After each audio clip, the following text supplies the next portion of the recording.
Most gardeners think mulch disappears because it breaks down too quickly.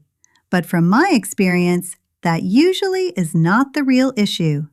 The real issue is that many gardens never develop a living layer underneath the mulch in the first place. So every season becomes the same cycle: buying bags, spreading them again, watching weeds return anyway, then repeating the entire process the following year. And over time, the soil underneath often stays just as exposed, dry, and dependent as before. In nature, healthy soil is rarely left uncovered. Something is almost always protecting it: low-growing plants, fallen leaves, dense root systems, living ground covers that hold moisture and soften temperature swings before the soil ever becomes stressed. That is the idea behind a self-mulching garden.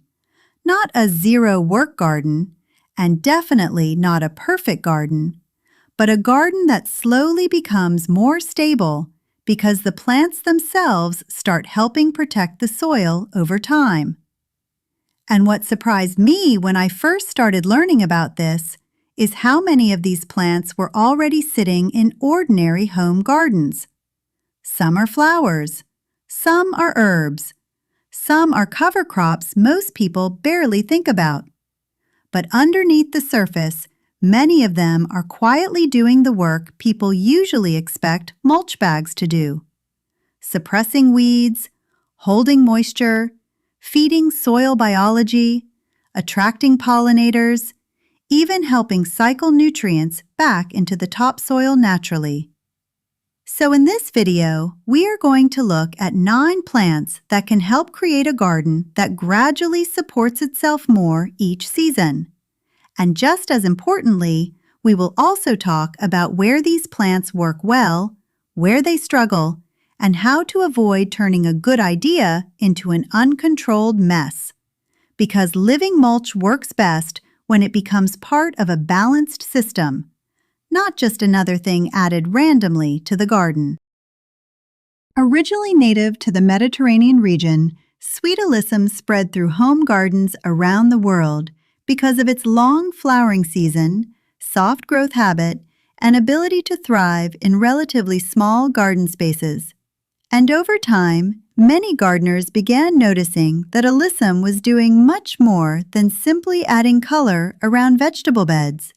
Over time, many gardeners began noticing that the soil underneath alyssum often stays slightly cooler, softer, and less exposed during hot weather. That happens because the plant forms a low living canopy across the surface of the soil. It is not strong enough to stop every weed on its own, especially aggressive weeds, but in smaller spaces, it can help reduce open soil where weed seeds usually begin germinating. One of the biggest advantages of alyssum actually has very little to do with mulch. It attracts hoverflies and other beneficial insects extremely well. And in many vegetable gardens, those insects help reduce aphid pressure naturally over time. So instead of thinking about alyssum as a miracle plant, it is better to think of it as a support layer inside the garden ecosystem. That is where its real value comes from. One mistake I see fairly often is planting alyssum too far apart. When the spacing is too wide, the plant never forms that soft, connected layer over the soil surface. Heat can also become a problem in very hot southern climates, especially near reflective stone or metal beds. So this is not really a plant it once and forget it forever kind of plant. But from my experience, it is one of the easiest ways to make a vegetable garden feel more alive, more active, and more biologically balanced over time. Originally native to the dry Mediterranean regions of southern Europe, creeping thyme evolved in rocky soil, intense sunlight, and relatively low moisture conditions. And that background explains why it performs so well today in pathways, rock gardens, and dry, sunny spaces across many home gardens. But underneath that soft, carpet-like appearance, creeping thyme is doing something surprisingly useful for the soil. Its dense, low growth helps reduce direct sunlight hitting exposed ground, which can slow moisture evaporation and make it harder for smaller weeds to establish. And because the plant stays relatively compact once established, it works especially well between stepping stones, around raised beds, and near dry garden edges where traditional mulch tends to blow away or break down quickly. Another interesting thing about thyme is the scent. In warm weather, the leaves release aromatic oils that many gardeners feel help create a less attractive environment for certain pests. Now, that does not mean thyme repels all insects. But in many mixed gardens, strong aromatic herbs often contribute to a more diverse and balanced growing environment overall. One mistake people sometimes make is planting creeping thyme in heavy, wet soil. From my experience, thyme performs much better in areas with good drainage and plenty of sunlight. Too much moisture around the roots can weaken the plant surprisingly fast. It also takes patience early on. The first season can look sparse and underwhelming, but once the roots settle in, the plant usually becomes thicker and more resilient over time. What I personally like most about creeping thyme is that it softens the garden visually without making it feel overgrown. The pathways feel cooler, the soil feels more protected, and the entire space starts feeling a little more connected to the ground itself. Originally from the mountainous regions of South America, Nasturtiums became popular in home gardens around the world because they grow fast, spread easily, and tolerate surprisingly poor soil. And once you see them growing in a vegetable garden for a while, it becomes pretty obvious why so many gardeners keep planting them year after year. Their large, round leaves quickly create a soft living layer across exposed soil. That helps shade the ground, slow moisture loss, and reduce the amount of open space where weeds usually begin appearing. Another reason nasturtiums became so common in companion planting is because aphids and certain chewing insects are often more attracted to the nasturtium leaves than nearby vegetables. Now, this does not guarantee pest protection, but in many gardens, nasturtiums can help shift insect pressure away from younger crops nearby. And sometimes that small balance change is enough to help the garden feel more stable overall. One mistake people make is planting nasturtiums in overly rich soil. Too much nitrogen usually creates huge leafy growth with fewer flowers. The plant can also spread more aggressively than expected if spacing is ignored early. So from my experience, nasturtiums work best when they are allowed to fill empty spaces naturally without taking complete control of the bed. What I personally like most about nasturtiums is that they make a vegetable garden feel softer and more connected. The garden stops looking like isolated rows of crops and starts feeling more like a living system where different plants quietly support each other over time. Buckwheat is very different from most of the plants in this video. It is not grown mainly for flowers, and it is usually not planted for appearance. Instead, buckwheat became popular in regenerative farming and cover crop systems because of how quickly it protects exposed soil. Originally from parts of Central Asia, it is now widely used across North America and Europe as a fast-growing summer cover crop. And once you see how aggressively it fills empty space, it becomes easy to understand why. Within a relatively short time, buckwheat creates a dense canopy that shades bare soil and makes it harder for weeds to establish. That is especially useful after harvesting spring crops, when garden beds would otherwise sit exposed during hot weather. Another reason many gardeners like buckwheat is the root activity.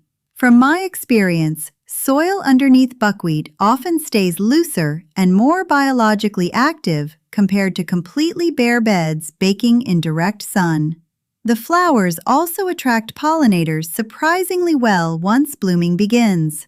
So even though most people think of buckwheat as a practical cover crop, it often becomes part of the garden ecosystem much faster than expected. One important thing to understand, though, is timing.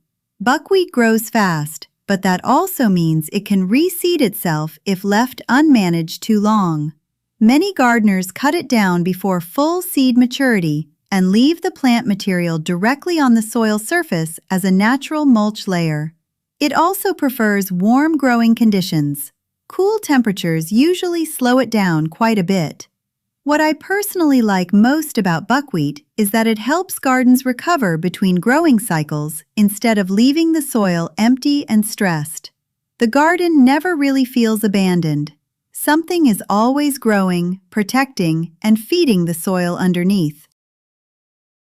Phacelia is one of those plants many home gardeners have never even heard of until they start looking deeper into pollinator gardens or cover crop systems. Originally native to parts of the western United States and Mexico, Phacelia later became extremely popular across Europe as both a pollinator plant and a soil protection crop. And once it starts flowering, it is easy to see why. The soft purple-blue blooms attract bees and beneficial insects constantly during the growing season. But underneath all that flowering activity, Phacelia is also quietly protecting the soil. Its fine root system helps hold the upper soil layer together, while the leafy growth reduces direct exposure from wind and sun. That makes it especially useful during cooler transition seasons when many garden beds would otherwise stay partially bare. One thing I personally like about Phacelia is that it feels lighter and less aggressive than some heavier cover crops. It mixes well into gardens that still want a softer ornamental appearance instead of looking like a farm field.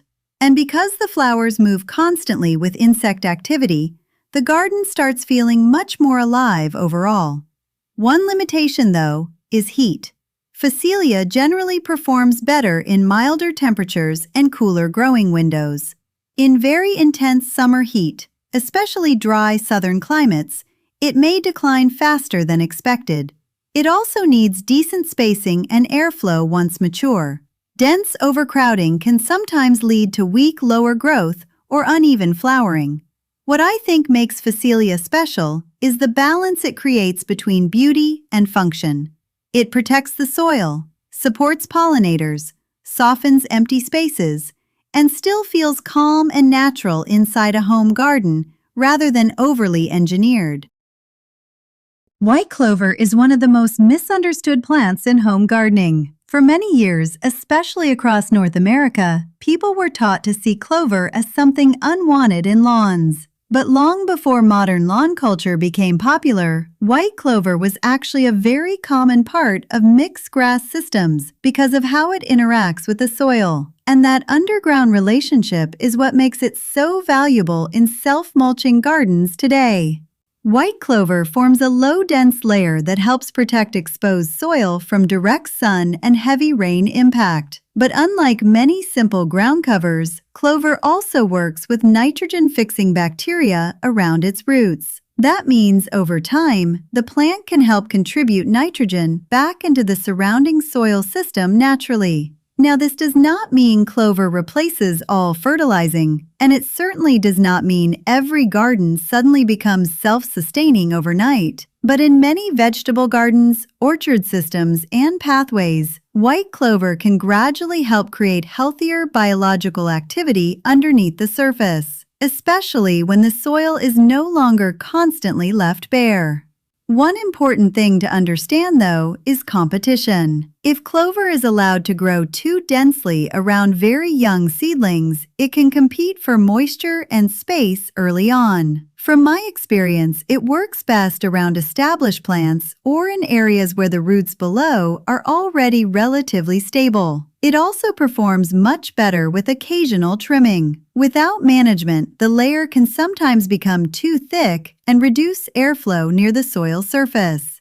What I personally like most about white clover is the feeling it creates in a garden over time. The ground starts feeling cooler, softer, more alive, and eventually the soil begins looking less like exposed dirt being constantly managed and more like part of a living system quietly maintaining itself underneath everything else.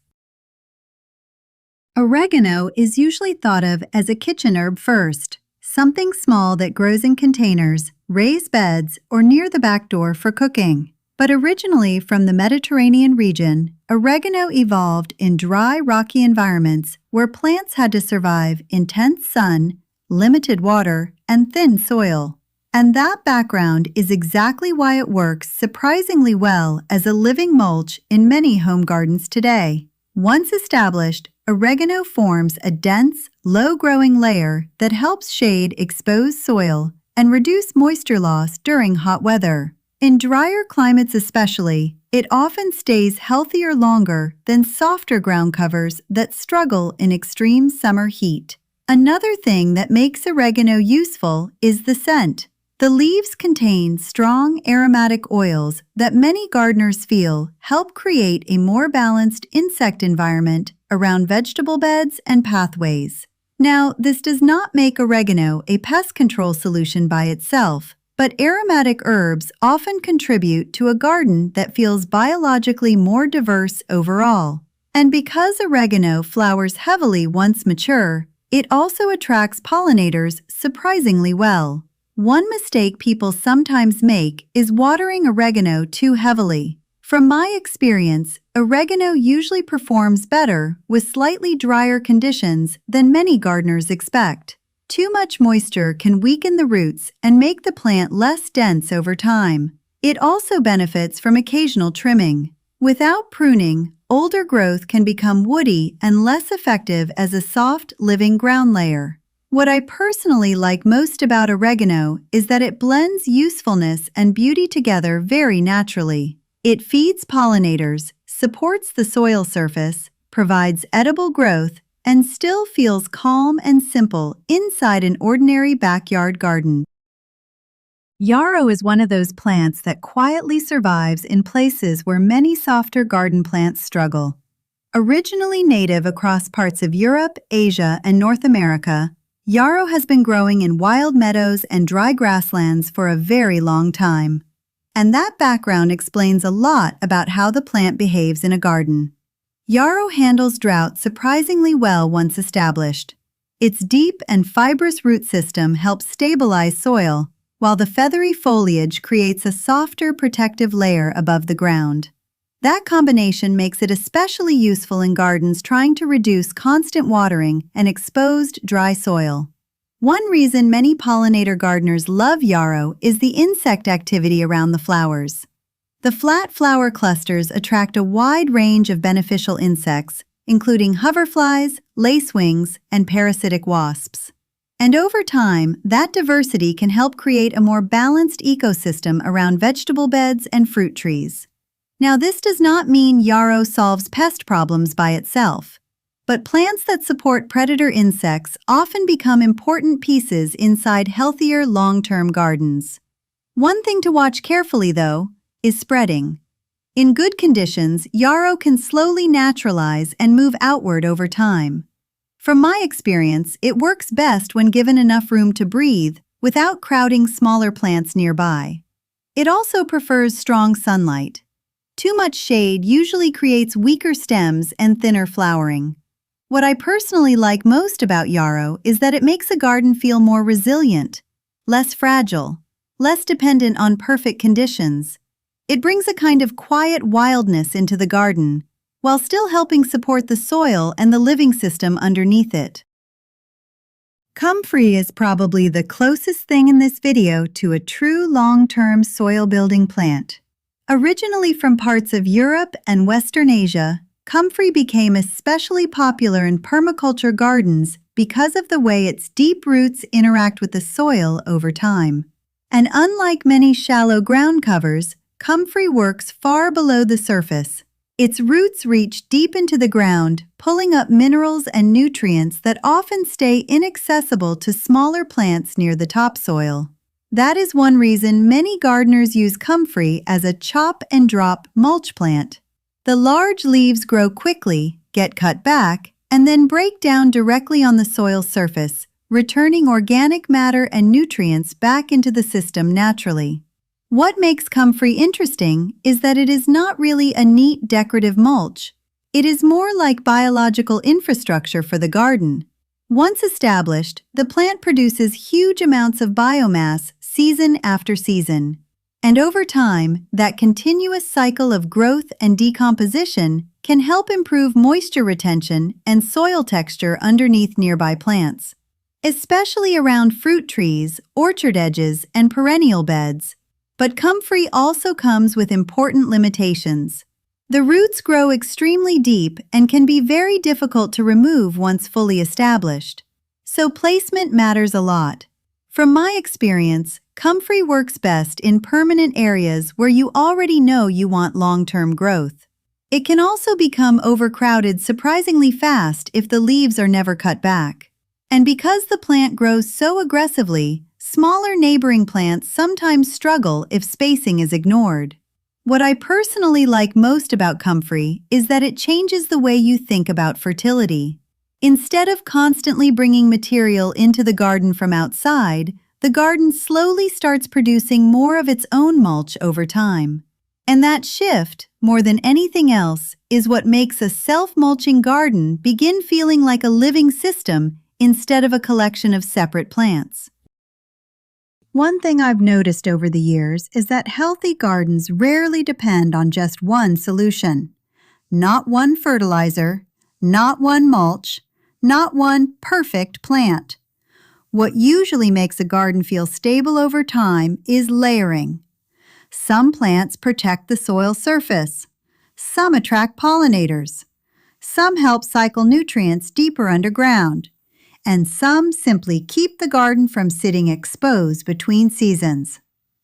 That is really what a self-mulching garden becomes. Not a perfectly controlled space, but a living system where different plants quietly support each other underneath everything we see above ground. And honestly, this approach often changes the way people garden. Instead of constantly reacting to problems after they appear, you start paying more attention to what the soil and the plant relationships are doing before problems begin. The garden becomes less about constant correction and more about long-term balance. Now, of course, no plant in this video is going to completely eliminate weeds, watering, or maintenance forever. Gardening does not really work that way. Climate matters, soil matters, spacing matters, and every garden behaves a little differently. But from my experience, gardens that keep the soil covered with living roots and layered plant systems usually become healthier, softer, and more resilient over time than gardens built around constant exposed soil. And maybe that is the biggest shift of all. You stop thinking about mulch as something you buy and spread, and start thinking about the garden itself as something that slowly learns how to protect its own soil naturally. If you enjoy this kind of calm, honest garden conversation, feel free to subscribe and spend some time with us here at PNT Garden Lover. And if you've experimented with living mulch in your own garden, I genuinely love to hear what has or has not worked for you over time.